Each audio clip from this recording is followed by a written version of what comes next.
हमारे चैनल में आपका बहुत बहुत स्वागत है। सभी को मेरा नमस्कार। आज हम सुनेंगे वैशाख मास का महत्तम अध्याय 7। तो आइए वीडियो शुरू करें। चैनल पर नए हैं तो पहले चैनल को सब्सक्राइब करें। बोलिए विष्णु भगवान की जय, राधा कृष्ण भगवान की जय। नारद जी ने कहा, उस चमत्कार को देखकर मिथिला के राजा को बड़ा आश्चर्य हुआ। धर्म के जानकारों में श्रेष्ठ पुरुष ने आदरपूर्वक हाथ जोड़कर सुखपूर्वक बैठे हुए मुनि से ये बात कही। मिथिला ने कहा, यह महान चमत्कार तथा एक साधु पुरुष का कार्य प्रत्यक्ष देखा गया है।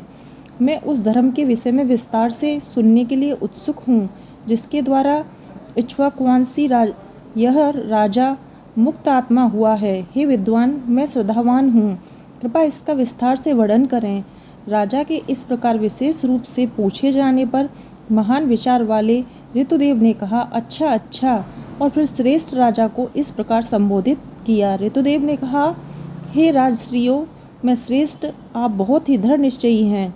आपने बहुत ही अच्छा निर्णय लिया है क्योंकि आप वासुदेव को प्रिय पवित्र अनुष्ठानों के बारे में सुनने के इच्छुक हैं। अनेकों जन्म के पुण्य के बिना कोई भी देहधारी प्राणी वासुदेव की कथा सुनने में रुचि नहीं ले सकता। यद्यपि तुम नवयुवक हो और राजाओं के राजा हो, फिर भी तुम्हारे मन में इसी प्रकार प्रवृत्त है, इसलिए मैं तुम्हें शुद्ध भागवत भगवान का भक्त मानता हूँ जो सज्जनों में सर्वश्रेष्ठ है। हे सज्जन, मैं आपसे पवित्र भागवत अनुष्ठानों का वर्णन करूँगा। इन महान अनुष्ठानों को जानकर, ठीक से समझकर जीव जन्म और संसार के बंधन से मुक्त हो जाता है। वैशाख के श्रेष्ठ पवित्र संस्कार अन्य संस्कार के समान ही हैं, जैसे शुद्धि, पवित्र स्नान, संध्या, अर्घ्य, श्राद्ध, अग्निहोत्र। वसंत ऋतु में वैशाख मास में पवित्र संस्कार किए बिना मनुष्य स्वर्ग आदि में नहीं जा सकता। सभी पवित्र संस्कारों में वैशाख के समान कोई भी संस्कार नहीं है।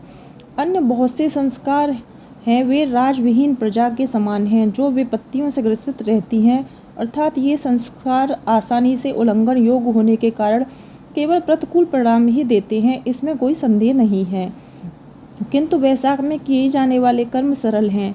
वे हैं जल का घड़ा भेंट करना, प्रापास पानी के मुक्त वितरण के लिए शेड का निर्माण, रास्ते में छायादार स्थान आदि का निर्माण, जूते तरह छाते और पंखे का दान, शहद में तिल के बीज, थकान को दूर करने के लिए दूध से बने पदार्थ, पैदल यात्रियों के लिए आश्रय का निर्माण, कुएं, झील, टैंक आदि खुदवाना, नारियल, गन्ना, कपूर और कस्तूरी का दान, सुगंधित और उबटन बिस्तर और खाट का दान, स्वादिष्ट आम का फल, नींबू के रस से बना शरबत, दमना, इंडिका के फूलों का दान, शाम को गुड़ का रस, पूर्णिमा के दिन पके हुए चावल की किस्में और प्रतिदिन दही मिला हुआ पका हुआ चावल, पान का दान, चैत्र की अमावस्या के दिन जल का घड़ा, सूर्योदय से पहले प्रतिदिन प्रातः स्नान, मधुसूदन आदि की पूजा, भगवान की कथा सुनना, तेल स्नान से परहेज, पत्थों पर भोजन, थके हुए लोगों का पंखा चलाना, कोमल सुगंधित फूलों से हरि की प्रतिदिन पूजा, नवेद, दही में मिश्रित फल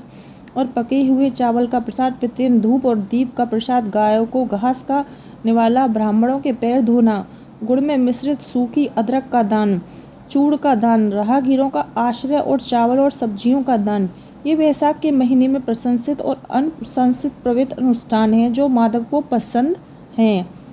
भगवान विष्णु को पुण्य अर्पित करना, ऋतु विशेष के अनुसार अंकुरित अनाज आदि से भगवान श्री हरि की पूजा करना तथा पके हुए चावल का नैवेद्य अर्पित करना समस्त पापों का नाश करने वाला है। हे सज्जन पुरुष, यदि कोई स्त्री मंदिर में या अपने घर में उस ऋतु में उगने वाले फूलों से माधव की पूजा नहीं करती तो उसे कोई भी पुत्र या कहीं कोई भी सुख की प्राप्ति नहीं होगी। वह अपनी पति या स्वयं का जीवन समाप्त कर लेगी। वैशाख मास में प्रजा के धर्म सेतु की परीक्षा लेने के लिए भागवत विष्णु राम देवताओं और ऋषियों के साथ उनके धाम को जाते हैं। यदि उस समय कोई मूर्ख व्यक्ति पुष्पों से उनकी पूजा नहीं करता तो वो मोहग्रस्त जीव है, वह रौरव नरक में गिरता है। तत्पश्चात वह 5 प्रकार राक्षसों की योनि में जन्म लेता है। इस महीने में भूख से पीड़ित व्यक्तियों को पका हुआ चावल और पीने का पानी अवश्य देना चाहिए। यह प्राणवायु को बनाए रखने का कारण है। पीने का पानी ना देने से वह निम्न योनियों के प्राणी के रूप में पुनर्जन्म लेता है। पका हुआ चावल ना देने से वह दुष्ट आत्मा के रूप में पुनर्जन्म लेता है। मैं आपको एक अजीब अनुभव बताऊंगा जो मुझे पका हुआ चावल या भोजन ना देने के संबंध में हुआ है। मेरे पिता का रेवा नदी के तट पर एक दुष्ट आत्मा के रूप में जन्म लिया था। भूख और प्यास से व्याकुल होकर उन्होंने अपना ही मांस खा लिया था। भोजन के अभाव में वो इतने दुर्बल हो गए थे कि चलने फिरने में भी असमर्थ थे। वे छाया रहित एक रेशमी कपास के वृक्ष की जड़ में रहते थे। अत्यधिक भूख और प्यास तथा अपने पिछले जन्म के कर्मों के कारण उनके गले में भोजन नली के द्वार बहुत छोटा था। उनके गले में मांस के टुकड़े चिपक रहने से उन्हें बहुत पीड़ा होती थी और उनके प्राण पर संकट आ जाता था।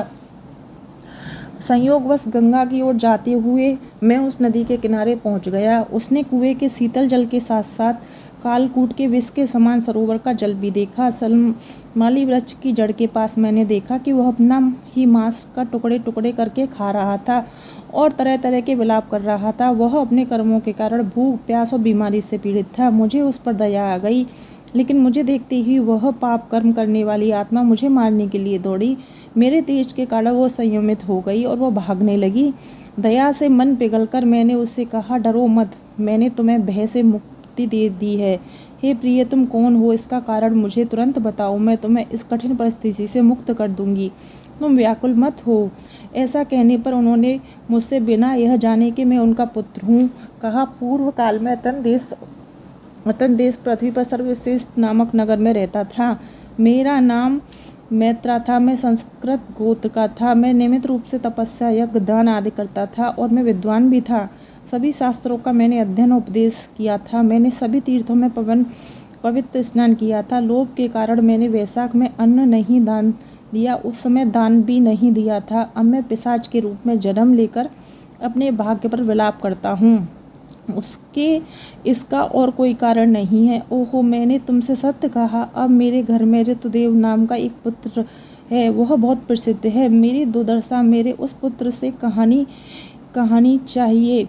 तुम्हारे पिता पापी हो गए हैं। वैशाख मास में भोजन न देने के कारण पिशाच को नर्मदा के तट पर देखा गया था। वह ऊपर स्वर्ग को नहीं गया, वह अभी भी वृक्ष की जड़ में है। वह अपना ही मांस खाता है और उस पर विलाप करता है। अपने पिता को मुक्ति दिलाने के लिए तुम वैशाख मास में प्रातःकाल स्नान करना चाहिए, विष्णु की पूजा करके तथा मुझे अपने पिता को सच्चे मन से जल अर्पण करके पका हुआ भोजन किसी श्रेष्ठ गुणवान ब्राह्मण को देना चाहिए। तब वह मुक्त होकर विष्णु के लोक को जाएगा। उन्होंने आगे कहा, उससे यह कहो कि वह मुझ पर दया करेगा, इसमें कोई संदेह नहीं है। सब प्रकार से कल्याण हो, तुम्हारे मामले में मंगल हो। पिता की बात सुनकर वह बहुत दुखी हो गया। बहुत अधिक व्यथित होकर बहुत देर तक उनके चरणों को प्रणाम करता रहा। आंखों में आंसू भरकर अपने आप को कोसते हुए मैंने कहा कि हे पिता, मैं आपका पुत्र हूँ। मैं संयोगवश यहाँ आया हूँ। चूँकि मेरे पितरों को कष्ट से मुक्ति नहीं मिली, इसलिए मैं अपने कर्तव्य से विमुख हो गया हूँ। मैं ब्राह्मणों की निंदा का पात्र हूँ। मुझे बताइए, वह कौन सा पवित्र अनुष्ठान है जिससे आपकी मुक्ति हो जाए। हे श्रेष्ठ ब्राह्मण, मैं उसे संपन्न करूँगा।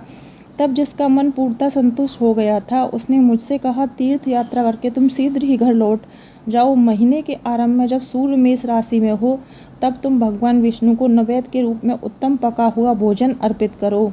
हे महात्मन, किसी श्रेष्ठ ब्राह्मण को दान दो, इससे समस्त परिवार को मोक्ष की प्राप्ति होगी। पिता की आज्ञा पाकर मैंने तीर्थ यात्रा पूरी की और घर लौट आया। मैंने वैशाख मास में अन्न का दान किया।